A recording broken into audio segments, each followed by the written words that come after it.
ఆచి chicken masala. Telangana SIR ప్రక్రియలో నేటి నుంచి కీలక ఘట్టం ప్రారంభం కానుంది. ఎస్ఐఆర్ ప్రక్రియలో భాగంగా అనామలీస్ అన్మ్యాపింగ్ వర్గాల కింద గుర్తించిన ఓటర్లకు నేటి నుంచి దశల వారీగా నోటీసులు జారీ చేయనుంది ఎన్నికల సంఘం. తెలంగాణ వ్యాప్తంగా మొత్తం 92.87 లక్షల మంది ఓటర్లకు ఈ నోటీసులు అందనున్నాయి. ఇందులో 60.51 లక్షల మంది అనామలీస్లో 32.36 లక్షల మంది అన్మ్యాపింగ్ వర్గంలో ఉన్నారు. ఈ నెల 17న ఓటర్ల ముసాయిదా జాబితా విడుదలైనప్పటికీ మరుసటి రోజే ప్రారంభం కావాల్సిన నోటీసుల పంపిణీ వివిధ కారణాల వల్ల వాయిదా పడింది. సోమవారం నుంచి బూత్ స్థాయి అధికారులు BLO ఇంటింటికి వెళ్లి ఈ నోటీసులు అందజేస్తారు.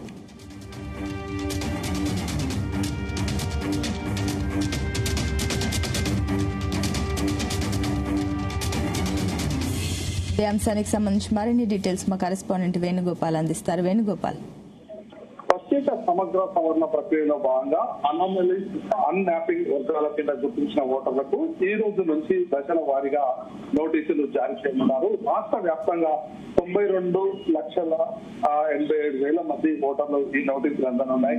ఇందులో 60,51,000 మంది అనామలీస్ లో 32,36,000 మంది అన్మ్యాపింగ్ వర్గంలో ఉన్నారు. ఇక ఈ నెల 17న ఓటర్ల ముసాయిదా జాబితా విడుదలైనప్పటికీ మరుసటి రోజు నుండి ప్రారంభం కావాల్సిన నోటీసుల పంపిణీ వివిధ రకాల కారణాల వల్ల వాయిదా పడింది. ఇక సోమవారం నుంచి బూత్ స్థాయి అధికారులు ఇంటింటికి వెళ్లి ఈ నోటీసులను అందజేయబోతున్నారు.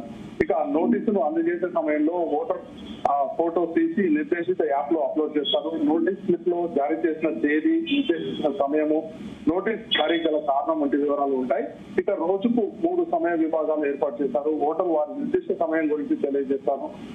నిర్ణీత సమయంలో ఓటరు ఎలక్టోరల్ రిజిస్ట్రేషన్ ఆఫీసర్ లేదా అసిస్టెంట్ ఎలక్టోరల్ రిజిస్ట్రేషన్ ఆఫీసర్ ముందు హాజరు కావాల్సి ఉంటుంది. ఒకవేళ నిర్ణీత రోజున హాజరు కాలేకపోతే ఓటర్ తర్వాత వచ్చి కారణాన్ని జోడించవచ్చు. అప్పుడు వేరొక తేదీ కోసం కొత్త నోటీసులు జనరేట్ చేస్తారు. అయితే ఆ కొత్త తేదీన మాత్రం ఓటర్ తప్పనిసరిగా హాజరై అవసరమైన పత్రాలను సమర్పించాలి. ఇక ప్రతి పోలింగ్ బూత్ లో రోజుకి సుమారు 200 మందికి నోటీసులకు హాజరయ్యేలా కూడా స్లిప్లను రూపొందిస్తున్నారు.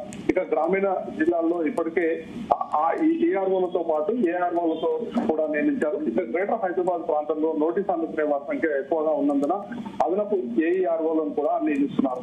నోటీసులు అందుకున్న ప్రముఖులు, ప్రవాస భారతీయులు, సెలబ్రిటీలు నేరుగా ERO ముందు హాజరు కావాల్సిన అవసరం లేకుండా ప్రత్యామ్నాయ మార్గాల ద్వారా అవసరమైన పత్రాలను సమర్పించేలా కూడా ఎన్నికల అధికారులు ఏర్పాటు చేస్తున్నారు. ఇక నోటీసు అందుకున్నంత మాత్రాన ఓటు తొలగిపోతుందని ఆందోళన చెందాల్సిన అవసరం లేదని ఎన్నికల సంఘం అధికారులు స్పష్టం చేస్తున్నారు. ఓటర్లు కేవలం నిర్ణీత తేదీ సమయంలో అవసరమైన పత్రాలను సమర్పిస్తే సరిపోతుందని చెప్తున్నారు.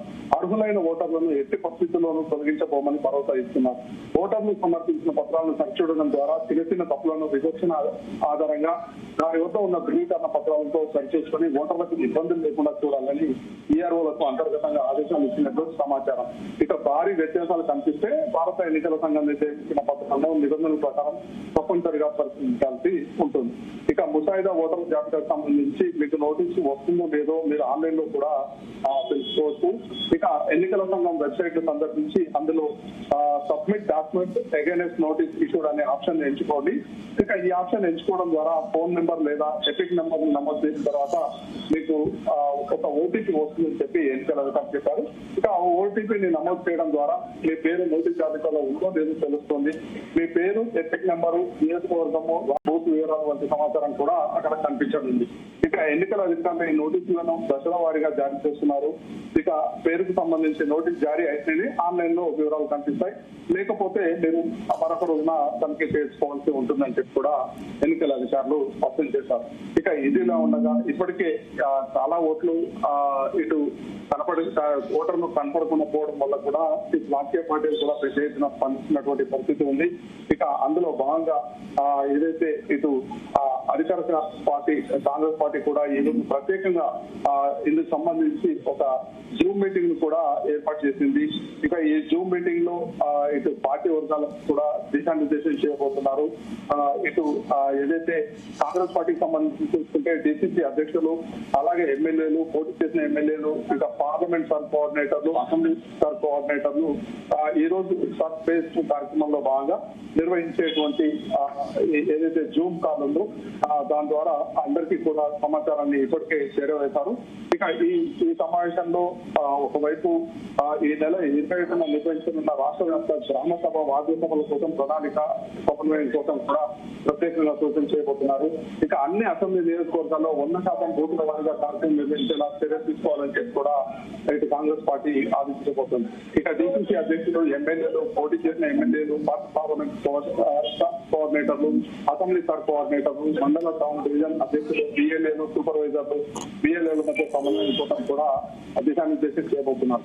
ఇక ఫేజ్ 2 పురోగతి పెండింగ్ లో ఉన్న కార్యక్రమాల వరకు కూడా ఇటు రాజకీయ పార్టీలు సూచనలు చేయబోతున్నాయి. అంటే మొత్తంగా ఏదైతే ఇటు కాంగ్రెస్ పార్టీ కూడా చాలా స్పష్టంగా కూడా ఏ ఒక్క ఓటు కూడా పోకుండా ఉండేలా కూడా ఇటు ప్రణాళిక రూపొందించింది. మరోవైపు ఈ కార్యక్రమానికి సంబంధించి ఇటు ఏదైతే బీజేపీ, టీఆర్ఎస్ కూడా ఇటు సెకండ్ ఫేజ్ చాలా పకడ్బందీగా నిర్వహించాలి, ఏ ఒక్క ఓటు కూడా పోవద్దు అనే దానిలో భాగంగా ఇటు పార్టీల వారిగా కూడా ఇప్పటికే అంతర్గత సమావేశాలు కూడా నిర్వహించడం జరిగింది. ఇక ఎవరైతే అర్హులు ఉన్నారో వారి ఓటు పోకుండా కాపాడేలా కూడా చర్యలు తీసుకోవాలని చెప్పి చెప్తున్నటువంటి పరిస్థితి ఉంది రాజకీయ పార్టీ. ఇక మరోవైపు ఈ రోజు నుండి నోటీసులు వచ్చినటువంటి వారు ఇక స్పందిస్తే వెంటనే ఇక వారి ఓటు పోకుండా ఉండే అవకాశం కూడా ఉంది. వేణుగోపాల్, అసలు ఈ నోటీసులు ఎలా వస్తాయి? ఒకవేళ నోటీసులు వస్తే ఏం చేయాలి? అయితే నోటీసులకు సంబంధించి ప్రత్యేకంగా ఎవరైతే ఇప్పుడు అనామలి జాబితాలో గుర్తించారో వారందరికీ కూడా ప్రత్యేకంగా ఇటు ఇందుకు సంబంధించి నోటీసులు రాబోతున్నాయి. ఇక అనామలి జాబితాలో ఉన్న అంటే ఏ కారణం చేత వారు అనామలి జాబితాలో చేర్చారో అది కూడా ఇందులో సూచించబోతున్నారు బిఎల్ఓ. ఇక ఏదైతే కారణం చేత వారు వారు సబ్మిట్ చేయాల్సినటువంటి డాక్యుమెంట్స్ ఏంటి అనే వివరాలు కూడా పొందుపరచబోతున్నారు. ఇప్పటికే దాదాపు 13 ఏదైతే ఎన్నికల సంఘం ప్రకటించినటువంటి ఏదైతే ప్రూఫ్ కోసం చూపించాలో అవన్నీ కూడా ఇప్పటికే 13 పత్రాలను కూడా నిర్దేశించింది. ఇక ఆ పత్రాలను సమర్పించినట్లయితే బిఎల్ఓలు వాటిని సరిచూసి ఇక అనామలి జాబితాలో వచ్చిన వారిని కూడా వారికి దానికి సంబంధించి ఓటును కంటిన్యూ చేసే అవకాశం ఉంటుంది. ఒకవేళ ఏదైతే వివిధ రకాల కారణాల వల్ల వారు ప్రస్తుతం ఉన్నటువంటి స్థానంలో లేకుంటే మాత్రం అప్పటికి 3 సార్లు చూస్తారు. ఇక అనంతరం వారికి అక్కడ ఆబ్సెంట్ గా కూడా గుర్తించి వారిని ఓట్లు తొలగించే అవకాశం అయితే ఉంటుంది. అయితే ఇప్పుడు నోటీసులు రావడం అంటే ఓటు తొలగిపోయినట్టుగా అనుకోవచ్చా, లేదంటే ఒక ఓటర్ కి తన వివరణ ఇచ్చే అవకాశం అనుకోవచ్చా? అయితే ముఖ్యంగా ఏదైతే ఎవరు కూడా నోటీసు ఇవ్వగానే వెంటనే తొలగించారు. అయితే ఆ నోటీసు కూడా చాలా క్లియర్ గా కారణం పొందుపరచబోతున్నారు. ఇక ఎన్నికల సంఘం అధికారులు కూడా చాలా స్పష్టంగా చెప్పడం జరిగింది. ఎవరికైతే గుర్తిస్తారో అనామలి జాబితా అంటే పేర్లు సరిపోకపోవడం, ఏదైతే 2002 జాబితా ఉందో అందులో చూపించిన విధంగా ఓటర్లు సరిపోకపోవడం, ఇలాంటి పలు రకాల కారణాలను ఇప్పటికే గుర్తించారు. ఇక అలాంటి వారిని గుర్తించి నోటీసులు జారీ చేసి వారిని సరి చేసుకోవాల్సిందిగా కోరబోతున్నారు. అప్పటికి అంటే ఏవైతే ఇప్పుడు ఎన్నికల సంఘం గుర్తించినటువంటి 13 పత్రాలు ఉన్నాయో ఆ పత్రాలు సమర్పిస్తే వారి ఓటు కంటిన్యూ చేస్తున్నారు. కానీ ఎలాంటి గుర్తింపు లేకుండా మాత్రం అంటే వీరంతటా వీరు మాత్రం ఓటు తొలగించే అవకాశం లేదు. ఖచ్చితంగా నోటీసులు ఇచ్చి అప్పటికి ప్రూఫ్ సమర్పించకపోతే మాత్రమే ఓటు తొలగించే అవకాశం అయితే ఉంది. అయితే వేణుగోపాల్, ఇప్పుడు ఇందులో ప్రత్యేకించి అనమాలిస్, అన్మ్యాప్డ్ ఓటర్లకు సంబంధించి కూడా నోటీసులు వెళ్ళబోతున్నాయి కాబట్టి ఈ అనమాలిస్ అంటే ఖచ్చితంగా ఏంటి, అన్మ్యాప్డ్ అంటే ఏంటి, ఓటర్ల లిస్టులో ఆ వివరాల్లో ఎలాంటి తేడాల్ని అనమాలిగా, అన్మ్యాప్డ్ గా గుర్తిస్తున్నారు? అయితే ముఖ్యంగా 2002 ఓటర్ లిస్ట్ లో పేరు ఏదైతే ఇటీవల కార్యక్రమంలో భాగంగా ఫామ్ ఇచ్చారో అందులో ఎవరైతే 2002 ఓటును సంబంధించి వివరాలు ఇవ్వలేదో అవి అన్మ్యాప్డ్ గా ఉంటాయి. అయితే మరోవైపు అనామలిస్ అంటే ఏంటంటే ఏదైతే ఇచ్చినటువంటి ఆధారాలు అంటే ఇప్పటికే ఆ ఓటర్ ఫామ్ లో 2002 లిస్ట్ లో ఉన్నప్పటికీ ప్రస్తుతం ఏమైనా స్పెల్లింగ్ మిస్టేక్స్ కానీ పేరులో ఏమైనా మార్పులు కానీ ఇలా ఉంటే వాటిని అనామలైజ్ జాబితాలో పెట్టే అవకాశం ఉంటుంది. అలా గుర్తించినటువంటి వారికి వారందరికీ కూడా నోటీసు జారీ చేస్తారు. నోటీస్ జారీ చేసి అనంతరం అవి సరిపోలితే మాత్రం ఇక ఆ ఓట్లను అనామలీ జాబితా నుండి తొలగించే అవకాశం ఉంటుంది. ఇక అన్మ్యాప్డ్ అంటే ప్రధానంగా ఏంటంటే కొన్ని సందర్భాల్లో వేరే రాష్ట్రంలో కూడా వారి ఓటు ఉండవచ్చు. కాబట్టి ఆ ఓటుకి ఇది మ్యాపింగ్ చేయాలి కంపల్సరీగా. అయితే అందుకు సంబంధించి వివరాలు కూడా తీసుకొని అధికారులు వాటిని అన్మ్యాప్డ్ గా ఉన్నటువంటి ఓటర్లను గుర్తించి వాటిని కూడా మ్యాపింగ్ చేస్తారు. మొత్తంగా ఈ ప్రక్రియ ద్వారా ఎవరైతే అర్హులు ఉంటారో వారి ఓటు పోకుండా కాపాడేలా కూడా చర్యలు తీసుకోబోతున్నారు. అయితే వేణుగోపాల్, నోటీస్ అందుకున్న తర్వాత ఓటర్ దానికి సంబంధించి స్పందించడానికి ఎంత సమయం ఇస్తున్నారు అధికారులు? అయితే ముఖ్యంగా అందుకే అధికారులు కూడా చాలా స్పష్టంగా చెప్పడం జరిగింది. ఎవరైతే నోటీస్ అందుకుంటారో వారికి నిర్ణీత తేదీ సమయం కూడా ఇస్తున్నారు.